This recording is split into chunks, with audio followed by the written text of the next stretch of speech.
iki dereng sanjake tanggal 12. Wis ora pasti tak dereng mat-mat ini. Persiapan dene apa-apa. Oh iki durung mulai iki.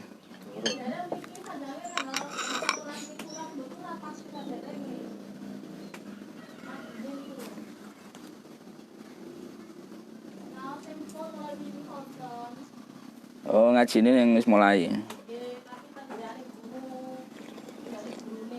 Kayak apa beritamu ini? Ndine. Beritamu lo. Ya cek kerasan Pak sih. Nggak ya apa berarti. Gawe pos. Kerja gunung aja kemana ya? Iya.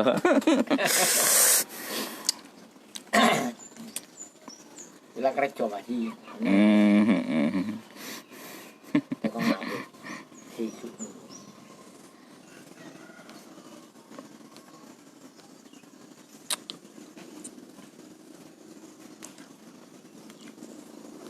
Ngarep di sampe nih. Sisuk tim. Ngapain apa nih? Arep enggak juga ngonoan. Saya nggak bisa Arab, jadi betah.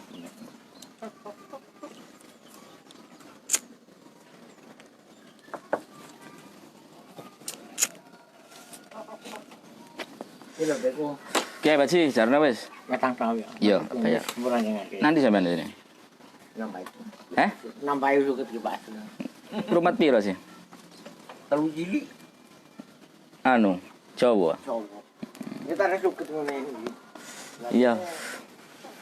Nanti main lambangan dulu ya cuma kah. Jangan dibentuk ini aja.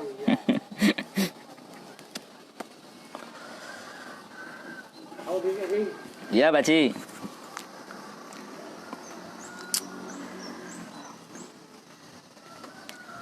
Ya, selamat pagi follower semua dimanapun Anda berada. Saat ini saya sedang ada di salah satu warung di mana ini ya? Pokoknya warung lah. Kita ngobrol-ngobrol pada pagi hari ini. Tadi saya sudah ditemani oleh salah seorang warga yang kebetulan pulang dari Ngarit tadi. Ya, tema kita pada pagi hari ini saya ingin membacakan beberapa poin berita sih yang ramai dan yang trending juga. Yang beberapa hari kemarin memang selain di kampung-kampung itu dijaga karena maraknya informasi soal bagaimana menjaga pandemi ini agar tidak memutus mata rantainya.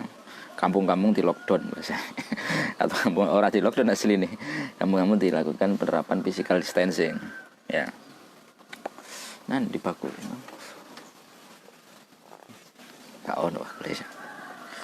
selamat pagi yang sudah bergabung, terima kasih Erik Merdeka. Waduh ini standby terus ini. Ika Kenzi juga selamat pagi. Jadi ada informasi menarik sih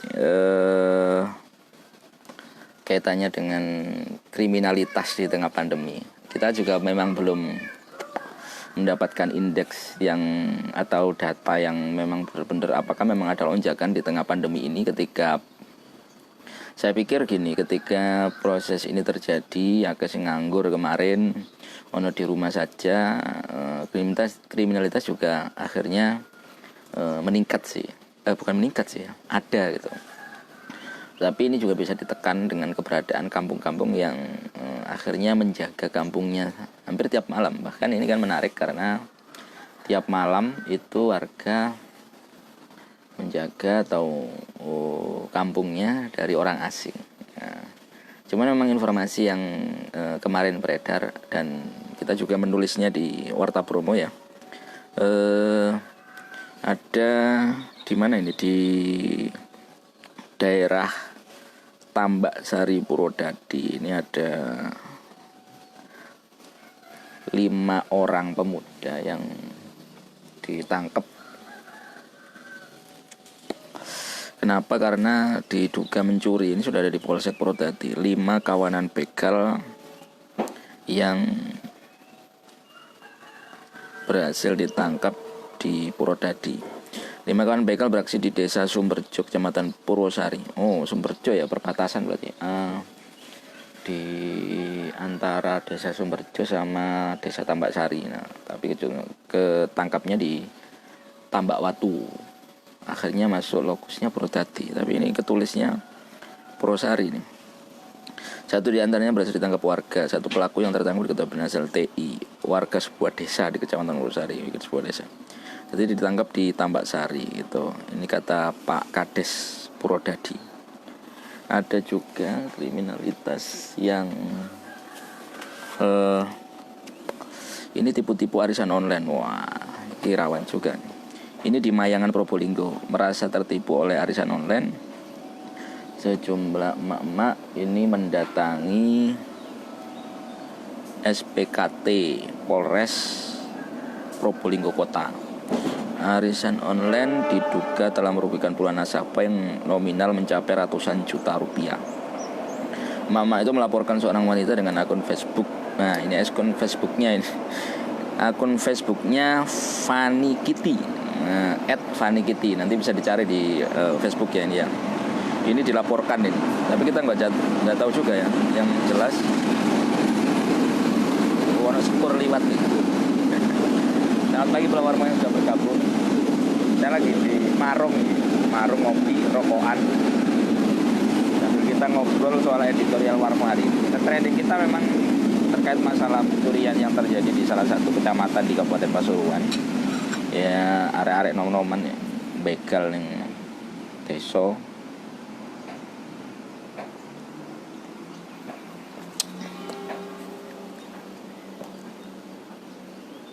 Nah, ini arisan online diduga telah merugikan puluhan nasabah dengan nominal mencapai ratusan juta rupiah. @FannyKitty alias Cavani Nes. Waduh, akun Facebook itu. Wanita dilaporkan atas tuduhan penggelapan dengan modus arisan online. Wah, bahaya juga Anda yang mungkin butuh hati-hati ya. Terutama ketika memang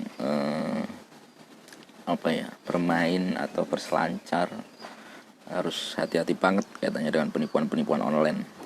Ada sekitar 40 nasabah yang dirugikan atas tindakan tersebut. Wah, krek utang puluh. Arisan online. Kecuali kalau memang di grup-grup WhatsApp yang kita kenal juga. Kadang-kadang kan kalau yang akunnya sangat lebar, banyak teman yang tidak dikenal, malah berbahaya juga. Apalagi tidak pernah ada pertemuan dengan kopi darat. Ya, kopi ini kopi karak.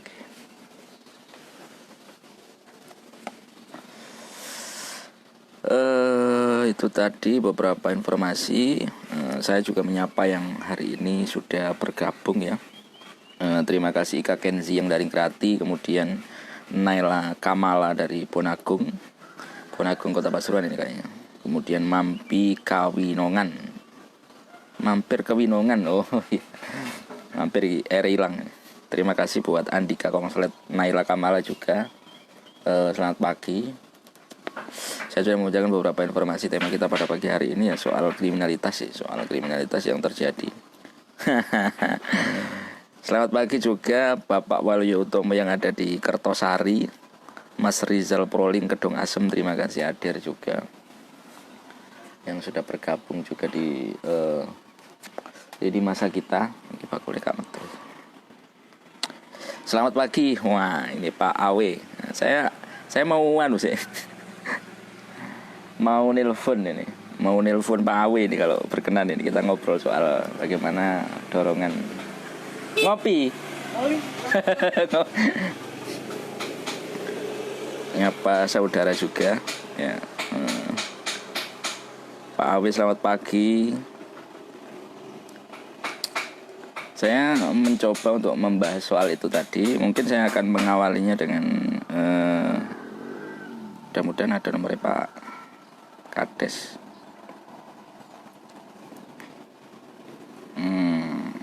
Mungkin bisa nih Pak Kades. Sambil ngobrol kita mungkin sedikit. Apa nih Kari?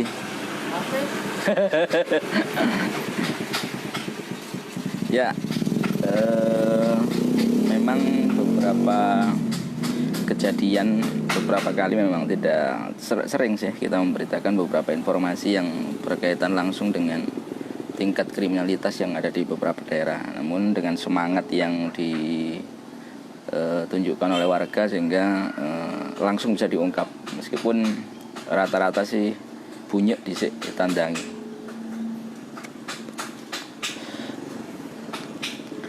Selamat pagi bagi Anda yang baru bergabung. Sakit ah?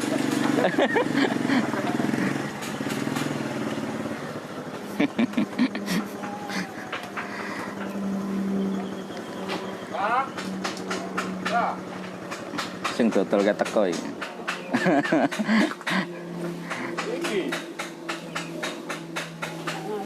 Rame apa pasar? Iya. Jenenge pasar. Tapi sing maskeran kata, Pak? Wonten. Oh, Wonten. Mosok Biasa. biasa. Lah keri kabeh. Anu kowe blenger wong kan. Itu kok aja nih. Oh, saya gak mati wis ya sembelenger wis. Masih sing dodol bareng larang.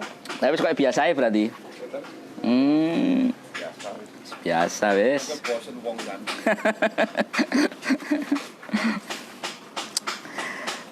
Iya, ini Pak Kuliah baru dari pasar ini. Ini. Ya, kita masih membahas soal kriminalitas. Jadi beberapa kali memang terjadi di beberapa wilayah. Dan ini juga memang sangat penting sekali, terutama pemerintah memang harus benar-benar ya memang sudah ada upaya lah dari pemerintah bagaimana kemudian bantuan-bantuan sosial terhadap para pekerja terdampak ini bisa di pula.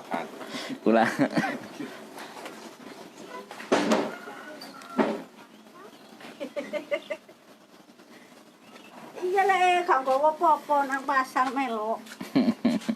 Gak melok, pasare rame. Kan ngene kate melok.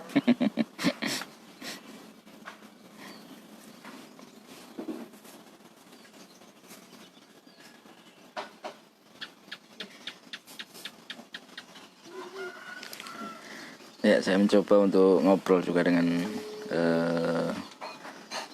Bolowarmo ataupun yang lain. Saya mencoba untuk menghubungi beberapa narasumber, kita mau ngobrol juga dialog di pagi hari ini. Nah, paling tidak semangat untuk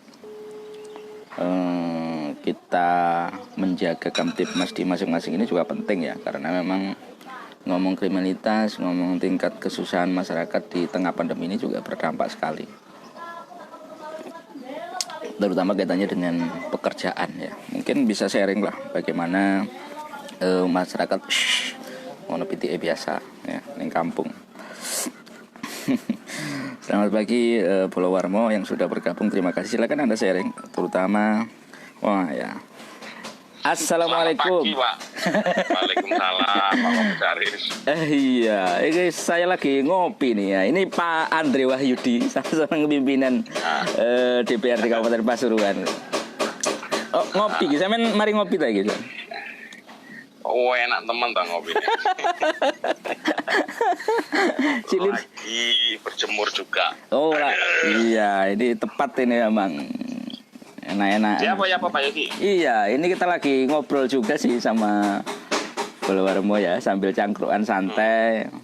Terutama ini kan kemarin ini memang beberapa kali sih kita masih mendengar kejadian-kejadian atau peristiwa-peristiwa di tengah pandemi. Maksudnya termasuk juga kriminalitas yang masih terjadi. Maksudnya kriminalitas kan gak ngerti apa no corona apa ndak. Ya. Tapi paling tidak bagaimana pemerintah berupaya juga untuk menekan angka ini. Kan rata-rata kan masalah kerja, masalah perut, masalah apa ya yang karena kondisi yang seperti ini juga mempengaruhi juga tingkat indeks atau kejadian-kejadian yang di tengah masyarakat. Bagaimana Pak Andre melihat ini, Pak Andre? Ya, yang pasti kan begini ya, kriminal kan kalau dilihat pada pandemi hari ini kan otomatis kan tambah naik tuh. Skema hari ini kan sementara kan hanya kuatnya di bansos saja. Ya, benar. Bansos itu kan temporari kan sementara. Harapan kita dari DPRD sih, dari Pemkab sendiri banyak stimulus ya. Stimulus dalam artian dalam rangka new normal. Mungkin dalam UMKM di-trigger, didorong mulai dari sisi pendampingan permodalan, kalau dimungkinkan ada insentif khusus untuk yang pelaku-pelaku UMKM atau di yang lain. Artinya roda ekonomi harus bergerak gitu. Betul. Harus bergerak, harus ada stimulus. Kalau hanya sebatas bansos ya istilahnya belanja habis pakai lah, setelah pakai sudah lewat. Tapi hari ini kalau ngomong new normal ya dari semua lini utamanya trigger ekonomi ya, jadi penanggulangan dampak istilahnya itu begitu. Jadi tidak hanya bansos, ini yang paling penting. Soalnya saya lihat banyak kriminal ini usianya anak-anak remaja loh. Iya, malah justru bukan usia 25 ke atas. Jangan sampai ngomongnya gini alasannya. Kenapa nih? Gaya internetan, Pak. Ayo gaya tuku pulsa. Nah, ini termasuk juga yang seperti pernah disampaikan oleh Pak Andre juga. Hari ini anak-anak sekolah kan juga nggak oleh uang jajan kan, tapi dituntut juga untuk mereka butuh tuku paketan dan sebagainya. Kemarin Pak Andre sempat punya ide kayaknya itu ya. Gimana Pak Andre melihat fenomena ini juga? Ya kan anak sekolah kemarin kan sebenarnya kan lewat pos kan bisa. Menteri Pendidikan kan sudah juga. Ya kita dorong lagi lah dari Pemkabnya untuk biaya internetnya tadi itu. Nggak apa-apa itu sebenarnya. Kan setelah saya ngomong ternyata didengar Pak Nadiem ternyata. Langsung besoknya kalau nggak salah langsung disampaikan kayak gitu. Iya memang. Ya harapannya Warmo juga ikut membantu mendorong lah. Selain menyampaikan berita kepada masyarakat, kepada follow Warmo, juga ikut mendorong bersama-sama dengan kami di DPRD ini mendorong pemerintah daerah dalam rangka sekali lagi new normal ini kan semua lini ya. Kalau saya lihat yang paling penting, yang paling urgent ya urusan perut hari ini, urusan ekonominya. Urusan ekonominya paling penting, harus banyak trigger. Kalau memang dimungkinkan ya dari masing-masing OPD lah mitra. Disperindak mitranya apa aja, pertanian mitranya apa aja, perikanan apa aja mitranya. Ini yang mungkin skema-skema ini yang harus didorong. Ini mungkin saya pribadi beberapa hari ini mungkin mau kerjasama lah sama salah satu transportasi online tapi yang makanan. Oh ya, yang ini sudah mulai saya sampaikan ya, memang hari ini yang paling kuat di pandemi COVID ini yang delivery order kayak model-model pesan gitu Pak Den. Kalau kita nggak mau, kita kan masih offline-nya kan orang masih ragu kan ya. Walaupun protokol kesehatan tetap jalan, mereka kan masih ragu kesehatannya dan segala macam. Jadi lebih cenderung kalau saya lihat masih di atas 60% itu masih ke online. Makanya beberapa UMKM kuliner juga saya gandeng dengan beberapa vlogger vlogger makanan minuman dan saya komen dengan salah satu transportasi online. Ini masih ada 30 orang lah, mungkin nanti akan kita launching lah. Nanti kalau di atas 100 kita panggil lah yang perwakilan Malang nanti untuk membantu para pelaku UMKM, pelaku kuliner agar mereka tetap bisa bertahan di tengah pandemi yang sudah menuju new normal ini. Ya, benar-benar. Pak, ya salah satunya itu memang Pak Andri ya, untuk agar roda perekonomian bergerak. Nah, ini yang kemarin kan kita sebenarnya pemerintah juga punya program prakerja. Kabupaten Pasuruan gimana Pak Andri? Nah, ini kan nyambung juga dengan kriminalitas terutama rata-rata area nom-noman ini. Sejauh ini gimana ini segmennya yang gini, prakerja itu kan dari kabupaten kan hanya memfasilitasi. Setahu saya kemarin ada 1.000 berapa yang di ACC waktu rapat pansus tuh nggak sampai 500 kayaknya. Kayaknya loh ya datanya. Makanya itu perlu kita dorong lagi. Jadi makanya tergantung keberanian untuk ngatur skema sih ya, ngatur skema. Kalau memang skema kita di BTT-nya kecil kan mending untuk stimulus hari ini, untuk menyuntik pergerakan ekonomi di semua lini. Kalau memang, karena kan angka yang direfocusing kan tinggi gitu. Jadi kalau memang BTT-nya itu rendah, ya mending untuk stimulus saja. Kalau pandangan saya begitu, karena di kementerian kan masih buka kerannya kan. Pak Juliari kemarin Kemensos kan ngomong, silakan DTKSK kan silakan mau nambah kuota lagi, enggak apa-apa kan begitu. Jadi kalau memang dicantolkan ke kementerian bagi warga yang tidak mampu untuk yang temporarinya untuk beresi bansosnya yang 200 ribuan itu nggak apa-apa dicantolkan ke kementerian. Nanti skema kita berarti yang besar yang akan digeser tadi untuk stimulus penguatan di ekonomi, pergerakan ekonomi new normal. Kalau pandangan saya begitu. Ya. Ya kalau memang saya mungkin masih makro sih skemanya kayak apa kan, yang penting dari semua elemen kan dapat gitu loh. Ya sambatannya area nom-noman kayak saya melihat memang saya kan tambah susah Pak Tri mau ngelamar apa mana. Ini kan kemarin kan anggaplah arek tas lulus kan beberapa juga ya. Kayak ating ngelamar gak iso nambah karena posisi seperti ini. Nah, ini kan harus ada ide-ide cemerlang lah dari ide-ide kreatif yang bisa dibina ya, termasuk juga program prakerja dan itu kan juga harus didorong. 500 Bantri angkanya ya cuman ya. Kalau nggak salah loh ya nggak sampai 500 kan. Coba saya cross check nanti data. Kalau waktu rapat terakhir ya 1 minggu sebelum Lebaran. 1 minggu sebelum Lebaran. Kayaknya angkanya cuma segitu. Karena apa? Karena kan kita nggak bisa detect yang memang difasilitasi dari kita bisa baca. Yang mereka langsung daftar sendiri ke kementerian kan kita nggak bisa online. Ya benar. Nggak bisa detect gitu loh. Makanya database-nya nggak bisa karena di kementerian kan berdiri sendiri. Yang difasilitasi terbaca angkanya. Tapi kalau yang tidak, yang daftar pribadi kan nggak bisa kebaca.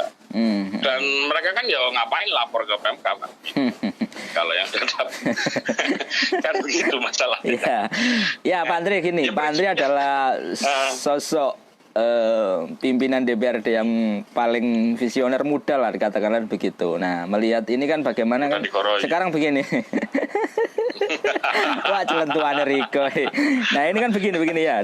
Artinya begini. Enggak, maksud saya segmentasi saya lebih fokus kepada muda, anak-anak muda karena terus terang hari ini dengan industri dengan kondisi pandemi mereka adalah milenial yang sebenarnya 4.0-nya sudah harus masuk. Cuman saya melihatnya wadah mereka ini belum terbentuk banget. Nah, Pak Andri kemarin bagaimana menjaring influence, bagaimana kemudian anak-anak kreatif ini masuk. Nah, dorongan apa yang bisa diberikan? Misalnya, ternyata Kabupaten Pasuruan ini luar biasa, Pak Andri. Banyak teman-teman anak-anak muda yang luar biasa.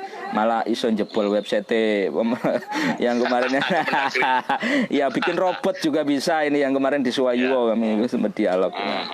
Gimana ini harus diwadai seperti apa Pak Andri untuk kalau gerakannya mau makro ya maksimalkan peran di desa. Gerakannya kalau mau makro loh ya. Kalau kita mau bermain per elemen ya agak susah. Agak susah. Jadi kalau apa yang ada di desa Karang Taruna.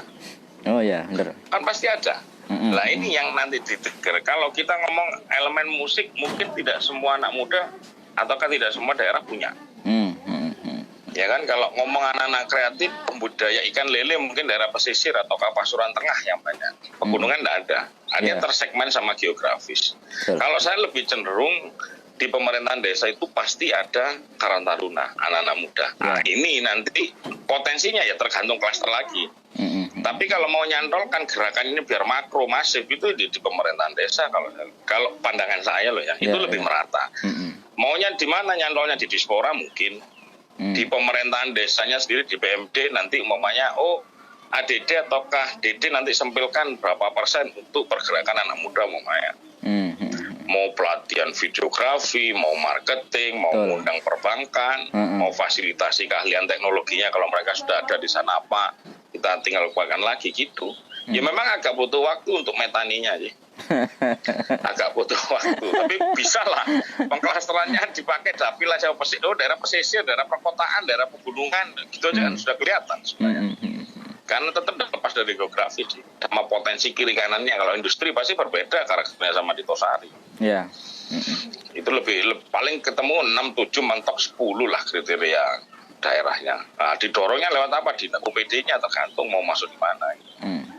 Soalnya ini penting bos, sangat penting sekali. Kalau ini dibiarkan 2 bulan gitu aja, lihat nanti pasti tinggi kriminal, pasti tinggi. Oh ya, betul. Dan yang sangat membuat kita miris kan anak-anak muda itu loh, yang sebenarnya angkatan kerja dan produktif sekali mereka. Nah, kalau arahnya ke sana kan juga mereka ingin menyalurkan itu tadi kan bahasanya kayak gitu, hal-hal yang sifatnya akhirnya negatif karena sebenarnya mereka ruangnya sudah terbatas kerja konvensional ya ketutup, senang pabrik dan sebagainya. Akhirnya mereka ya industri kreatif sebenarnya yang bisa menampung hal itu. Ya. Basically sampean ngomong soal desa ya, dan sebagai benteng pertama kalau mau dimakrokan kedetek dalam artian seperti itu. Alokasi anggaran yang diperuntukkan, nah sebagainya ini memang kok guyu sampean iki. Ya soalnya beberapa daerah lain saya klik keluar loh Pak. Kita gitu. surat resmi berapa kali aja nggak dikasih loh. Oh ngono ya. Iya, Kota Malang dibuka klik keluar mereka sampai 3 bulan ke depan. Keluar, Sidoarjo keluar, Surabaya keluar gitu. Artinya memang kan ini apa ya, anggaran yang khusus lah. Ini sangat spesialis gitu loh. Kalau biasanya anggaran APBD itu kan harus disetujui oleh DPRD. Ya. Hari ini di tengah pandemi tanpa, hanya sifatnya pemberitahuan, itu sangat leluasa sebenarnya. Pemda kalau mau menggeser-geser angka, hanya paling tidak gitu kan ya? pandangan saya. Pandangan saya itu paling enggak 2-3 bulan ada kerangka yang jelas gitu loh. Oh ada aturan baru lagi ataukah ada yang harus mau diberesi lagi, kan bisa digeser lagi, enggak apa-apa. Oh ya. Jadi sangat ini aja yang aja kan enggak kelihatan mau arahnya kemana kan enggak kelihatan gitu lah. Iya, bener. Kita juga nggak tahu. New normal ini kok sing refocusing itu dikonang di senang di. Loh, iya. Kita DPRD yang sudah nyumbang banyak pun juga nggak tahu wong kita taruh di mana kan kita juga nggak ngerti. Iya.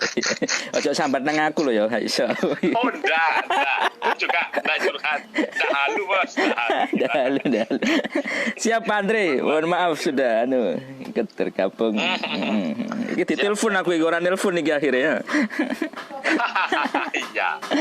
Sukses. Siap, matur nuwun. Siap, Pak Andre. Iya, matur nuwun. Iya. Oke.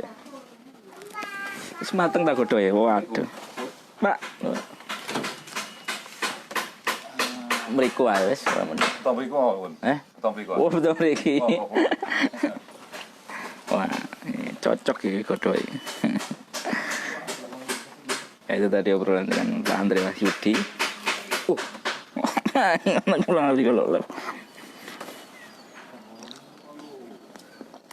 tak jeda dulu.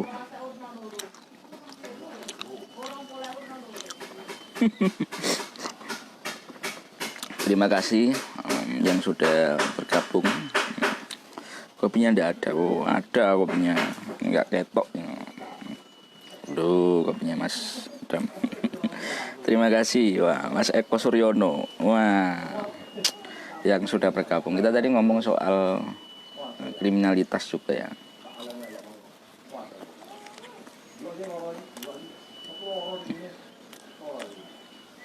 Bodoh, kopi, rokok, boyok tenang misalnya.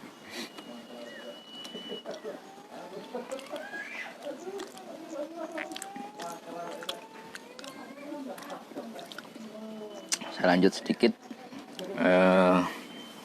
Sudah banyak tadi yang didengarkan oleh Pak Andre bagaimana kemudian DPRD, pemerintah mendorong untuk melakukan pemberdayaan dengan mendorong pemerintah juga untuk lebih memperhatikan terutama juga dengan kondisi masyarakat, bagaimana menggerakkan roda perekonomian ini kembali bergairah di tengah rencana new normal tadi. Ada beberapa sindiran juga kaitannya dengan alokasi anggaran yang hari ini pemerintah sebenarnya merefocusing anggaran cukup besar. Cuma memang DPRD tidak tahu secara persis ya, karena itu sifatnya hanya pemberitahuan. Jadi hari ini alokasi itu kalau memang pemerintah serius, maka kalau memang BTT itu kecil, bantuan tunai yang punya di posnya Pemkab ini porsinya memang tidak bisa mengcover semuanya yang masih belum mendapatkan bantuan secara merata, maka langkah baiknya memang dilakukan sebagai stimulus yang bisa mendorong mereka untuk lebih bergerak, tidak hanya tunai yang membuat inisiasi itu tidak muncul dari masyarakat. Raffi Ramadan backgroundnya suara manuk sirbuah. Oh iya, itu asli iki Mas, ini orang-orang yang kurungan di sirbunya Mas Raffi Ramadan. Ya banyak hal sih. Kita tadi sempat menyinggung soal peran pemuda juga, dan rata-rata tingkat kriminalitas yang terjadi di masyarakat ini juga memang didominasi pelakunya anak-anak muda. Entah ini karena ya biasalah faktor kenakalan dan sebagainya. Paling tidak ini bisa menjadi pengingat juga bagi kita tentang peran serta masyarakat untuk lebih proaktif, lebih aktif dalam menjaga Kamtibmas juga. Kemudian wadah-wadah kepemudaan ini juga harus semakin ditingkatkan. Waduh, ini penting sekali sepertinya.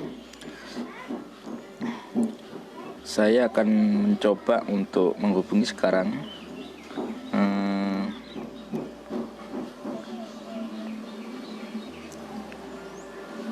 para redaktur pelaksana Warta Promo. Saya ingin mendengarkan juga bagaimana sih pemberitaan kita selama ini, terutama kaitannya dengan informasi-informasi yang berkaitan dengan tingkat kriminalitas juga hari ini.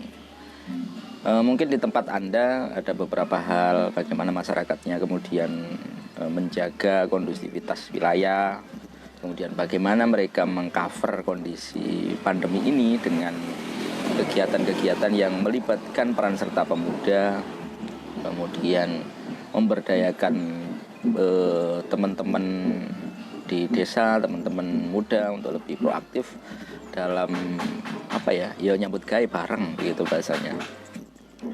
Kita jadi angka kriminalitas ini tidak hanya dipengaruhi soal kenakalan ya, sisi lain kenakalan karena anak muda mungkin ya. Sisi lain kalau terus-terusan kan berbahaya juga bagi kelangsungan hidup bermasyarakat kita. Syaratan kodorek. Terima kasih tadi yang sudah ngobrol bergabung bersama kita, Mas Andre Wahyudi juga, Pak Andre saya, yang sudah memberikan banyak hal kaitannya dengan sikap pemerintah juga dalam menghadapi menyiapkan diri lah, baik dari kalangan legislasinya, bagaimana mengawal proses penganggaran, bagaimana proses masyarakat ini agar bisa tetap menyambut rencana pemerintah untuk memberlakukan new normal dan sebagainya. Kalau mendengar tadi Bapak sing duwe warung ini, memang pasar hari ini tetap bergerak, bahkan masker mulai digawe gitu loh. Karena wis belenger kayak kawan. Saya pikir ini juga harus menjadi catatan juga bagi Satgas.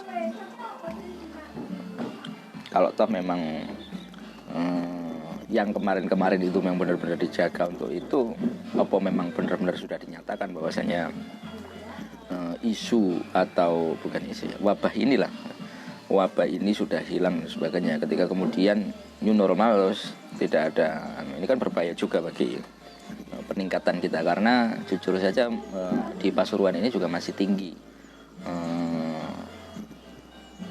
orang-orang yang positif, artinya angka 100 ini masih tinggi. Bolo Warmo, terima kasih yang sudah bergabung. Saya nanti juga akan mencoba untuk menghubungi beberapa teman wartawan yang ingin saya mendengarkan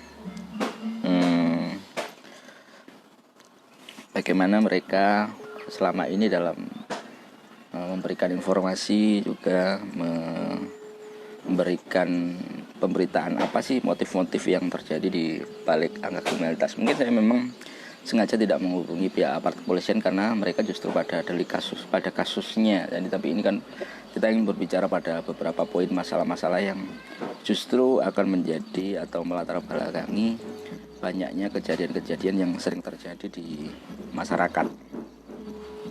Sambil santai ya, tak ngopi-ngopi dulu. Yang komen atau salam-salam kami persilahkan.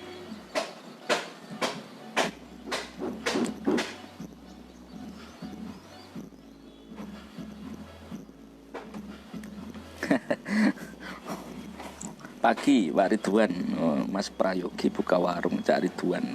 Nggih, Cak Ridwan. Wah. Cak Ridwan sing ono di Surabaya.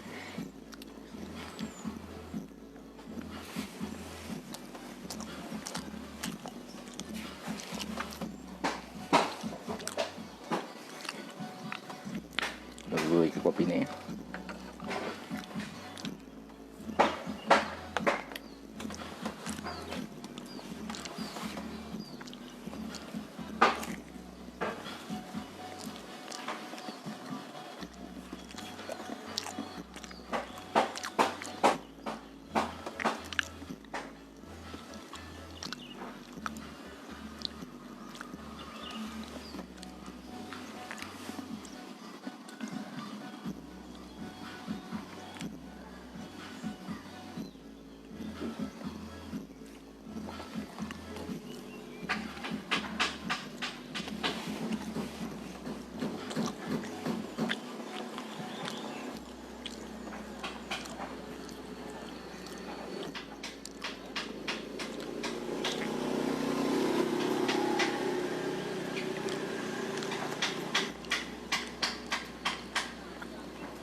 Ya, terima kasih yang pagi ini sudah menyapa kita di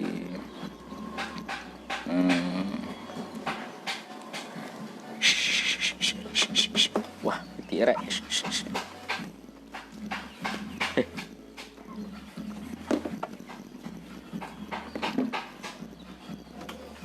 Assalamualaikum. Di mana? Di Bangil. Di jalan. Bangil deh. Bangil. Pak Gale, aku lagi live Pak Gale. Terus?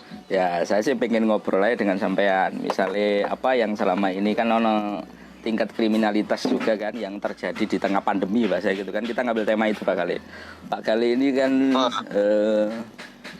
salah seorang jurnalis juga di Tribun News kan ya, yang sering paling tidak menuliskan yang beberapa kaitannya dengan angka-angka kriminalitas. Ya apa sampean ngelihat Pak Gale rata-rata apa Pak Gale kalau misalnya pelaku-pelaku rata-rata anak muda kan Pak Gale ya sering terjadi selama ini loh Pak Gale, selama 4 bulan terakhir ini. Gimana Pak Gale? Melihatnya Pak Gale? Ya mungkin ini sudah live ya? Iya Pak Gale. Kita ngobrol aja santai. Iya. Aku ngobrol kalau mangan godho gedang gitu soalnya. Aku Sudah ngopi? Sudah ngopi? Pak Yogi. Iya. Iya ya.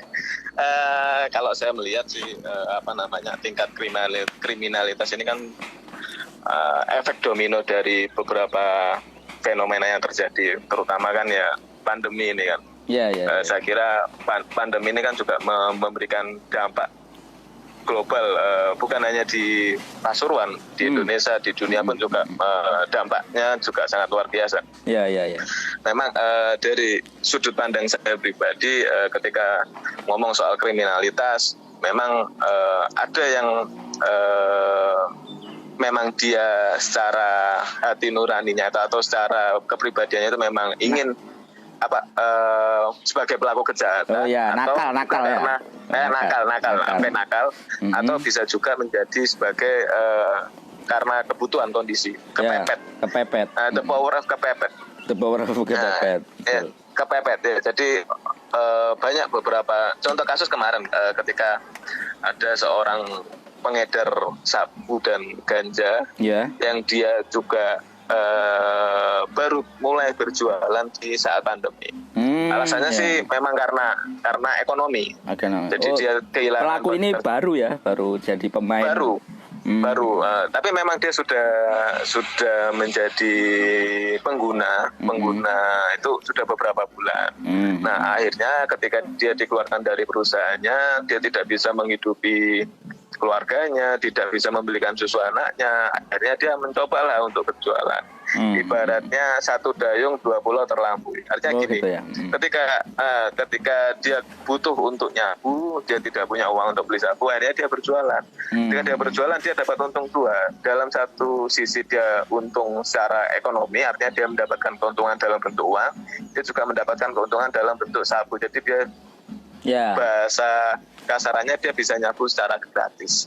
Nah ini baru. Jadi dia mengaku baru 2 bulan ini berjualan ya saat pandemi lah. Ketika dia dikeluarkan dari perusahaannya dia bingung mau usaha apa, akhirnya ya itulah muncul. Artinya gini, kepepet ya, kepepet karena dia tidak memiliki pekerjaan, tidak memiliki penghasilan, dia juga ada kesempatan profilnya, itu mungkin jadi itu. Yang kemudian kedua,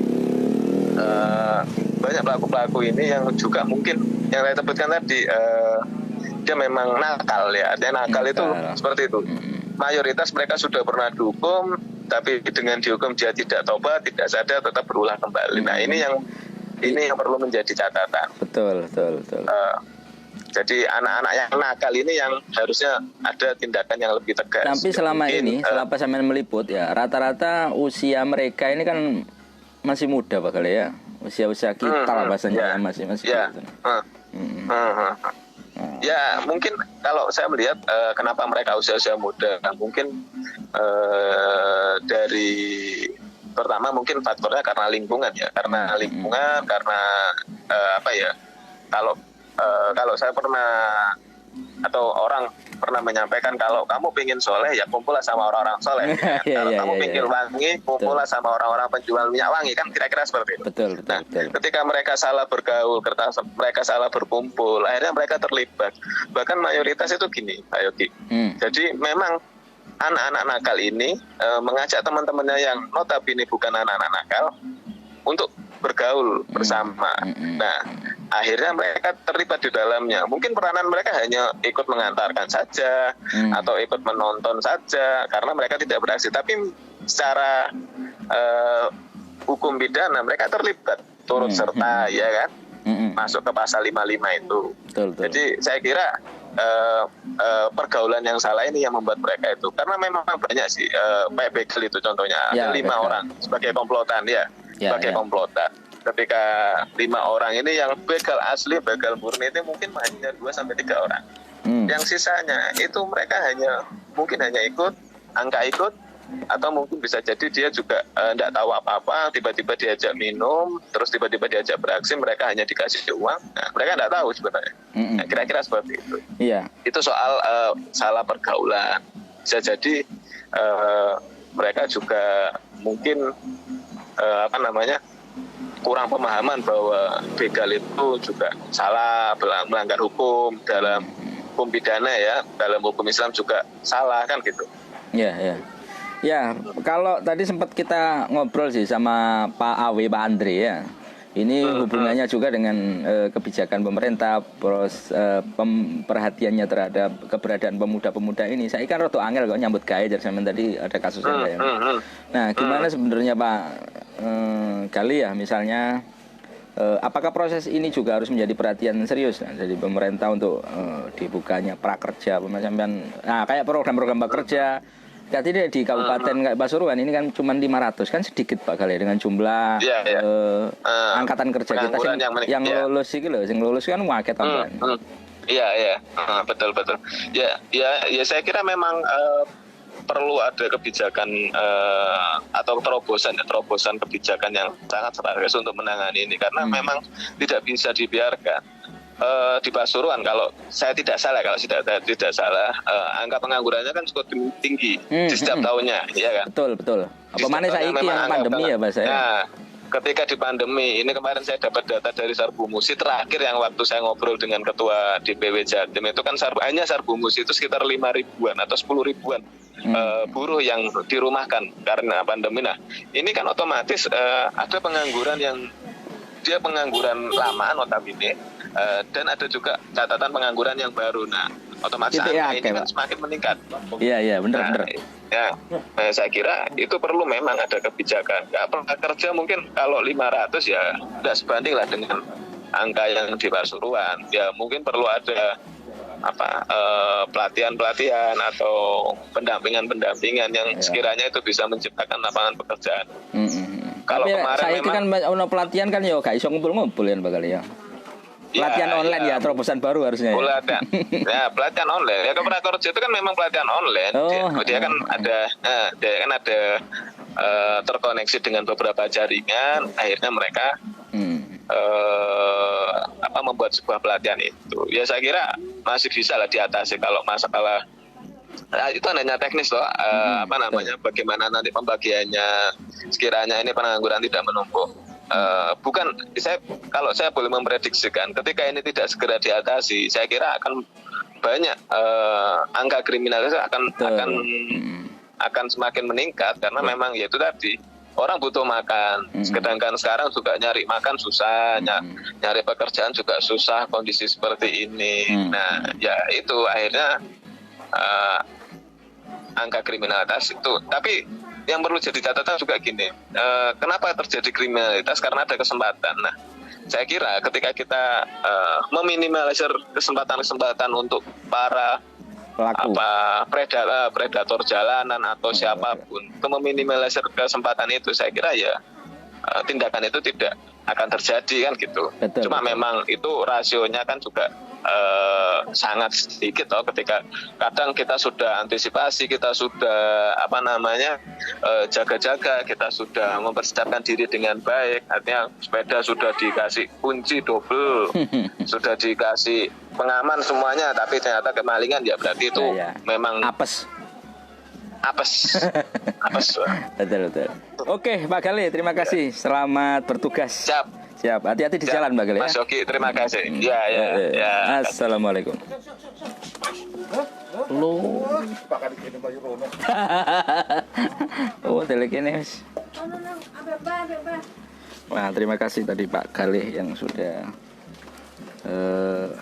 tak pangan di pangan PT engko ya. Menarik yang disampaikan oleh Pak Gali. Terima kasih yang sudah berkomentar ya. Saya santai dulu, agak tegang.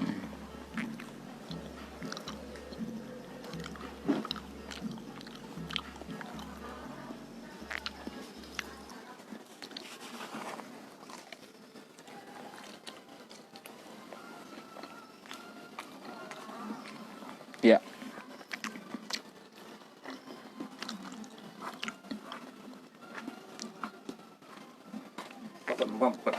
Nah, ulah nggih kata tapi betul men. Nggih pun doli jane ora. Nggih. Oh, ya pun kula belek. Jodoh berarti. Kampung kabeh kan? Nggih. Tapi sampean umbar. Nggih, umbar. Nggih kula tuh bahasa ketedak ngoten. Larang Pak kan. Apa iki? Anu nih, pitike. Oh, nggih kadang sak menten pun kadang tumbang kok tulah. Ya saya kan tangku 30. Nggih. Tapi lek lancur-lancur ngeten kan anu. Digawe ayam panggang. Enten yang biasa ke setor Pak Soleh itu. Patus yang sama menten iki. Sinten? Oh, mriki kita. Yang anu yang jadi protong. Kirim padaan. Pak Soleh kan butuhkan tiap hari deh. Nggih. Saya menculno buri anu dikurung. Untuk kandange. Oh. Tapi iki kandang. Tapi lanjene anu kan lumayan kena kanu. Golek pakan dhewe. Oh, tenan kok iki paling enak to ngeten iki rada telat iki. Oh. Telat. Kayak tumbas kok lali. Kesusul kok selak ajene robot iki to kan robot. Mboten ngubang kok. Hah? Mboten ngubang kok. Sakjane, Pak anu pakaduan iki, Pak. Iki sambal umbar tengah liwa. Enak butuh-butuh mesti dol siji. Tapi tentu apa luwe selasapan. Nggih. Kelambeng dicul. Latare ombo. Oleh kula nggih anu. Mboten saged kuane mburi kula kandang. Sampai kali. Sampean. Sampean anu sampai kali mburi. Nggih sing nganu niki beda punan. Mboten sampai lek kula. Mau sampai kali. Mboten. Oh. Wangan lah. Nggih, wangan. Sampai wangan cilik niki. Tapi ya tas sampean. Mungkin sampai niki. Nggih, tapi anu wis dibagi-bagi.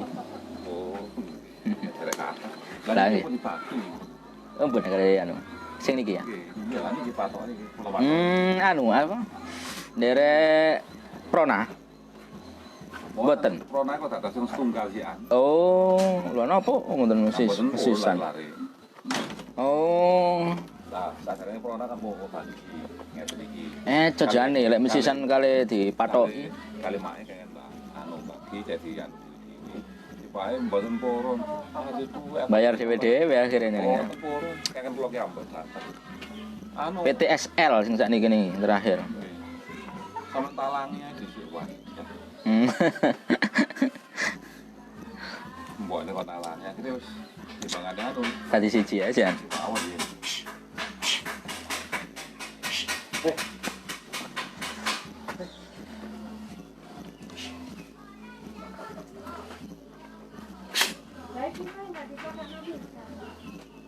Oh, ini.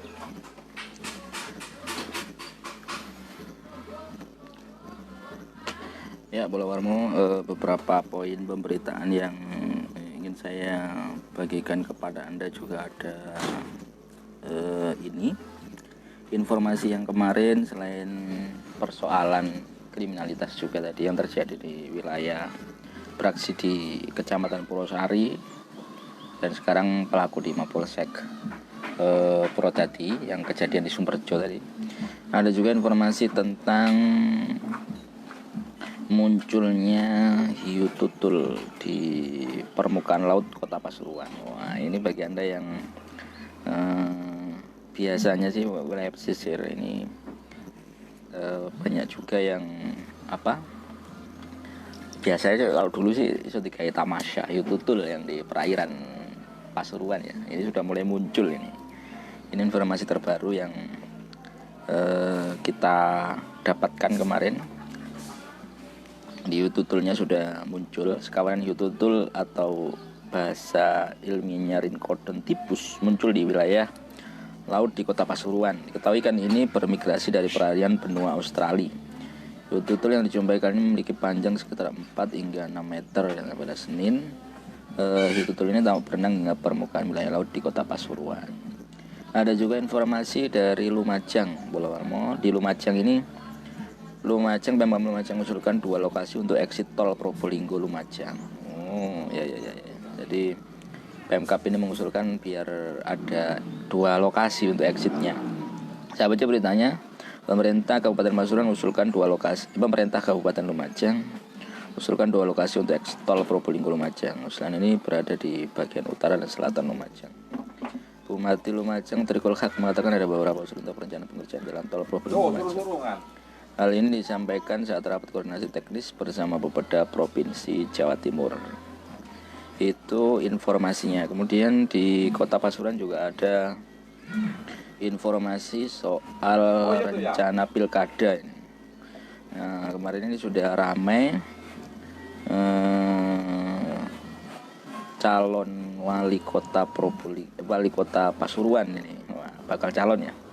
Ini fungsionaris PKB gaungkan Gus Ama. Gus Ama ini putranya Yazidra Idris Hamid. Nah, ini Gus Ama ini juga ketua Tanfidiyah Bagian Kota. Nah, Muhammad Nilur Rahman begitu panggilannya. Ini terus mengemuka kian digaungkan pria dengan panggilan Gus Ama yang saat ini menjadi ketua Tanfidiyah Bagian Kota Pasuruan ini didorong maju dalam pencalonan.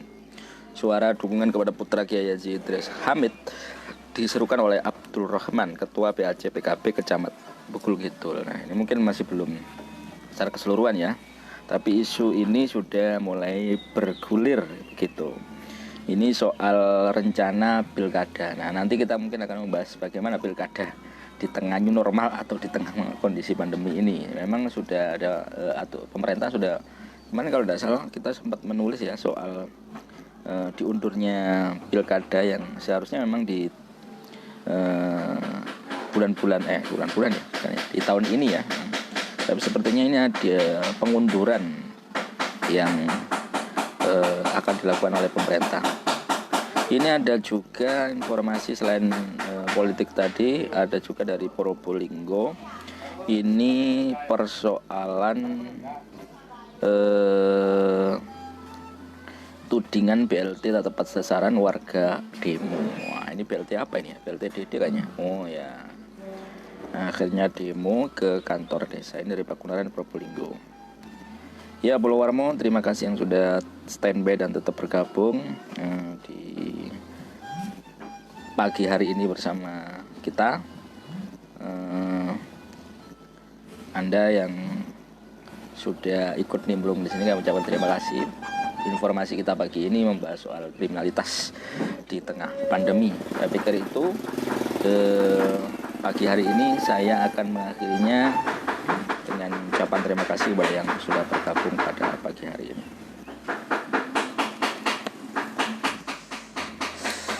Terima kasih, ikuti terus editorial Mamo setiap hari. Sampai jumpa.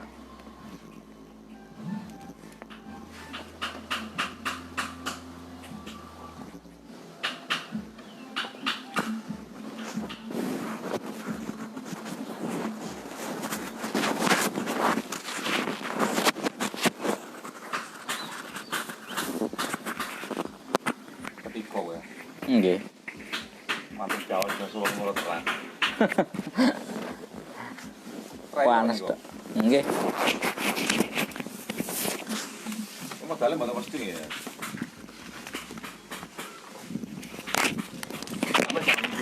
Nggih, nggih.